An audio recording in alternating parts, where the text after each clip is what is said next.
गोय प्रदेश भाजपान शिवसेनेबरोबर गोंयान युती करपा खातीर शिवसेनेकडेन अजून प्रस्ताव दवरिल्लो ना। त्या प्रमाण शिवसेना गोंयच्या दोनय लोकसभा मतदारसंघांत आपले उमेदवार दवरतले। गोंयान भाजपाच्या विरोधान शिवसेनेन लोकसभा वेंचणुकेक उमेदवार दवरपाक जायना जाल्यार भाजपान शिवसेनेकडेन तसो प्रस्ताव घेवन येवचो, अशी शिटकावणी शिवसेनेचो गोंय प्रभारी संजय राउतान पणजेंत पक्षाच्या कार्यालयान घेतिल्ल्या पत्रकार परिशदेंत दिल्या।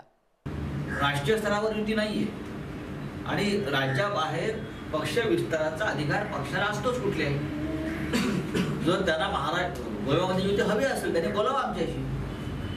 जर त्यांना महाराष्ट्राप्रमाणे गोव्यात युती हवी असेल तर चर्चेसाठी शिवसेनेचे दरवाजे खुले आहेत आणि त्यांनी आमच्या गोव्यातल्या पदाधिकाऱ्यांशी बोलावं। महाराष्ट्रात नंतर यावं, दिल्लीत नंतर यावं। आमचे गोव्यातले जे प्रमुख लोक आहेत त्यांच्याशी चर्चा करावी आणि मग ठरवावं। कोणाला तरी युती हवी आहे म्हणून आम्ही पक्षाचा विस्तार थांबवू का? नाही। तुम्ही स्वतःहून पुढाकार घेऊ शकत नाही करण्यासाठी?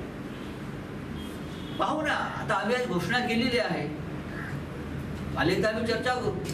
शिवसेना पक्षाचे काम वाडोवपा खातीर आनी लोकां मेरेन पावोवपा खातीर वेंचणूक म्हत्वाची आसता।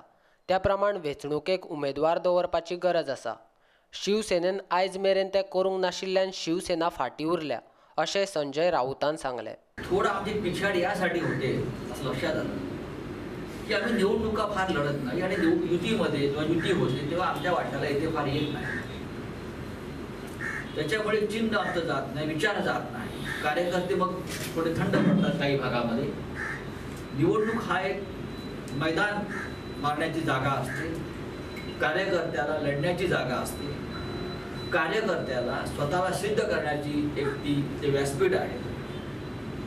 म्हणून निवडणुका लढाव्यात, येणाऱ्या लोकसभेच्या मोठ्या प्रमाणात दोन्ही संपूर्ण राज्यात त्याच्यामुळे आम्हाला जाता येईल आणि काय होईल ते होईल याची पर्वा न करता ही निवडणूक जिद्दीने लढावं आणि पुढल्या विधानसभेची तयारीला लागावं हा पक्षानं घेतलेला एक धोरणात्मक निर्णय आहे।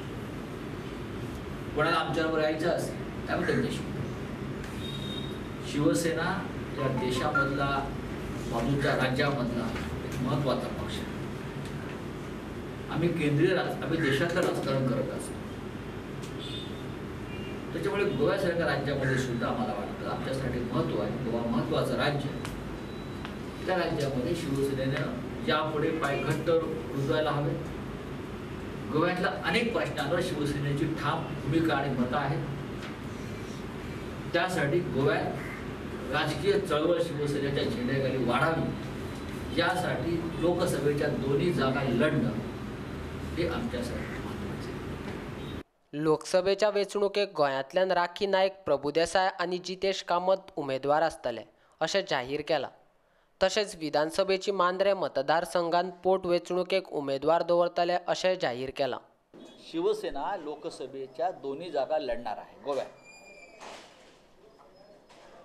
विधानसभेच्या 3 पोटनिवडणुका आहेत, त्यातली मांद्रे लढण्याची आमची इच्छा आहे। उमेदवार तयार आहेत, पण आम्हाला एकदा त्या संदर्भात गोवा सुरक्षा मंचचे प्रमुख श्री सुभाष वेलिंगकर सर यांच्याशी आम्हाला एकदा चर्चा करायची आहे, कारण त्यांचं आणि आमचं एक नातं आहे, ते फक्त राजकीय नाही। त्यांच्याशी बोलू, कारण त्यांनी 3 उमेदवार जाहीर केलेले आहेत। आम्ही त्यांना सांगू आम्हाला मांद्र्यात लढू द्या, तुम्ही अन्य 2 ठिकाणी लढा आणि लोकसभेच्या दोन्ही जागा लढू। आणि आज साऊथ गोव्यातून राखी नाईक, प्रभुदेसाई लढतील, नॉर्थ गोव्यातून आमचे राज्यप्रमुख जितेश कामत लढतील आणि हा पक्षाने घेतलेला निर्णय आहे। गोंय सुरक्षा मंचा बरोबर गोंयान शिवसेनेची युती आसा आनी गोंय सुरक्षा मंचान गोंयान उमेदवार जाहीर करतना युती धर्म पाळ्ळो ना, अशें संजय राउत उलयलो। गोवा सुरक्षा मंचावर युती होतीच की आमची, पण 3 जागा जेव्हा घोषणा केली तेव्हा त्यांनी आमच्याशी चर्चा केली नाही, ती करायला हवी। आपण जेव्हा युतीमध्ये असतो तेव्हा एक युतीचा धर्म असतो। 3 जागांवर त्यांनी ठीक आहे, त्यांनी 3 जागा त्याला लढण्याचा पूर्ण अधिकार आहे, पण युतीतल्या पक्षाशी चर्चा करणं आवश्यक असतं।